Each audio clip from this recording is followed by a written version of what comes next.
ଧର୍ମପଦ କିଏ? ଧର୍ମପଦକୁ ହତ୍ୟା କଲା କିଏ? ଆସନ୍ତୁ ଜାଣିବା ସମ୍ପୂର୍ଣ୍ଣ ଖବର।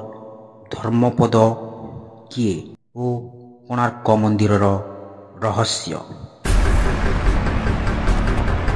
ଭାରତ ଦେଶ ଓଡ଼ିଶା ରାଜ୍ୟ ପ୍ରାଚୀନ କାଳରେ ଓଡ଼ିଶାକୁ କଳିଙ୍ଗ ନାମରେ ଜାଣୁଥିଲେ। କଳିଙ୍ଗର ରାଜା ଥିଲେ ସେତେବେଳେ ନାଙ୍ଗୁଲା ନରସିଂହ ଦେବ। ତାଙ୍କର ବୟସ ସେତେବେଳେ ହେଉଥିଲା 18 ବୟସ। ସେ ଏକ ଭବ୍ୟ ସୂର୍ଯ୍ୟ ମନ୍ଦିର ନିର୍ମାଣ ଅନୁମତି ପାଇଁ ଡକାଗଲା। ହଜାର ହଜାର କାରିଗରମାନଙ୍କୁ ଡକାଗଲା, କିନ୍ତୁ ସେମାନଙ୍କ ମଧ୍ୟରୁ 1200 କାରିଗରମାନଙ୍କୁ ପାରଙ୍ଗମ ଅନୁସାରେ ବଛାଗଲା। ଆଉ 1200 କାରିଗରଙ୍କ ମଧ୍ୟରୁ ବିଶୁ ମହାରଣାଙ୍କୁ ଦିଆଗଲା ମୁଖ୍ୟ କାରିଗରଙ୍କ ଦାୟିତ୍ୱ। ଏହାପରେ ସୁଚାରୁରୂପେ ସୂର୍ଯ୍ୟ ମହାଦେବତାଙ୍କ ମନ୍ଦିର କାର୍ଯ୍ୟ ଆରମ୍ଭ ହେଲା। ମନ୍ଦିରର ଆକାର ଯେପରି ଚଲା ରଥ ପରି ଦିଶୁଥାଏ, ଏହିପରି ଭାବେ 12 ବର୍ଷ ପୂରିଗଲା। ଓଡ଼ିଶାର 12 ବର୍ଷର ରାଜସ୍ୱ ଏଇଥିରେ ଖର୍ଚ୍ଚ ହୋଇଗଲା। ଆସ୍ତେ ଆସ୍ତେ ତିଆରି ହେଲା ନାଟ ମନ୍ଦିର ଓ ମୁଖଶାଳ ଆଦି ତିଆରି ହୋଇସାରିଲା। ମନ୍ଦିର ଗଛଲତା ହାତୀ ଘୋଡ଼ାରେ ମନ୍ଦିର ଝଲମଲ ଦିଶୁଥାଏ, କିନ୍ତୁ ବାକି ରହିଯାଇଥାଏ ଦଧିନେଉତି କାର୍ଯ୍ୟ, ଯାହାକି 1200 କାରିଗର ବସାଇବାରେ ଅସମର୍ଥ।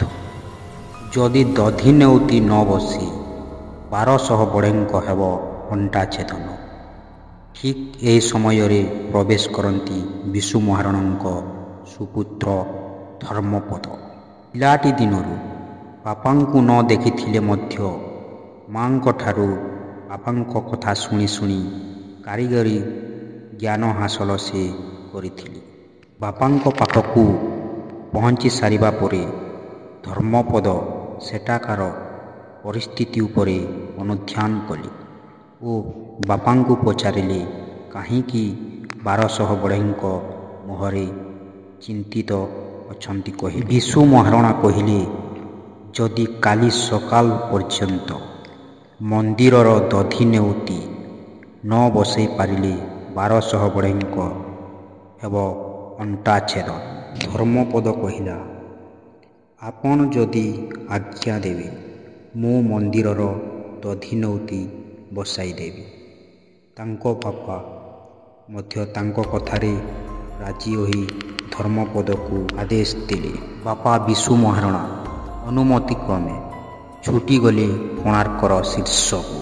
ମନ୍ଦିର ଉପରକୁ ଯାଇ ସ୍ଥିତି ଅନୁଧ୍ୟାନ କରି ନାପଯୋଖ କରି ସେଠାରେ ବସାଇଦେଲେ ଦଧିନେଉତି। ଏଇଠି ପ୍ରଶ୍ନ ଉଠିଲା, ଯେଉଁ କାମ 1200 ବଢ଼େଇ 12 ବର୍ଷରେ କରିପାରିଲେ ନାହିଁ, ତାକୁ ଏକ ସାମାନ୍ୟ 12 ବର୍ଷର ଜଣେ ଛୋଟ ପିଲା ସମ୍ପୂର୍ଣ୍ଣ କରି ଦେଖାଇଦେଲା। ହେଲେ ଯଦି ଏହି ସବୁ କଥା ରାଜାଙ୍କ କାନରେ ବାଜେ, ତାହେଲେ 1200 ବଢ଼େଙ୍କ ହେବ ଅଣ୍ଟା ଛେଦନ।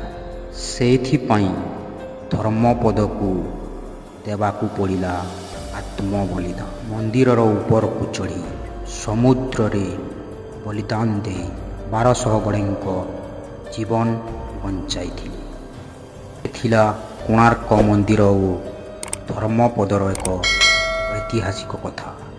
ଆପଣମାନଙ୍କୁ ଯଦି ଭିଡ଼ିଓଟି ଭଲ ଲାଗିଥାଏ, ଆପଣମାନେ ସବସ୍କ୍ରାଇବ୍ କରିବା ଭୁଲନ୍ତୁ ନାହିଁ।